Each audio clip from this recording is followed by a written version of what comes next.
દોસ્તો આજે અમે સવારે 10:30 વાગે નડિયાદમાં આવ્યા એક સાહિત્યિક વોક હતી મારી હેરિટેજ વોક માટે. સર અમને મળ્યા હતા, અમે વાવ જોઈ અને વાવની પરિસ્થિતિ ખૂબ જ ખરાબ હતી. હવે જ્યારે અતુલ અર્થની ટીમ હેરિટેજ પર કામ કરતી હોય અને આવી ખરાબ વાવ સાથે ફોટો તો પડાવી ન શકે.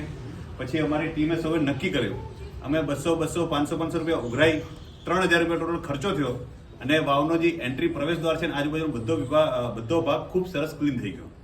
સર કેવું લાગે તમને? વાવ સાફ થઈ ગયા? સારું લાગે. તો આવી વાવ સતત સાફ રાખવી જોઈએ કે નહીં?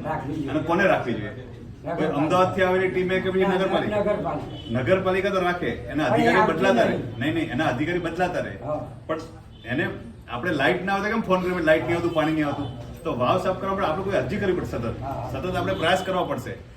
કોઈ સરકારી તંત્ર કે કોઈ એક વ્યક્તિથી આ નહીં થાય. સ્થાનિક લોકો જ્યાં સુધી નહીં જાગે આપણે નાના નાના કાર્યક્રમ અહીંયા કરી શકીએ. તમારા બધાનો બર્થડે વાવમાં જો કેક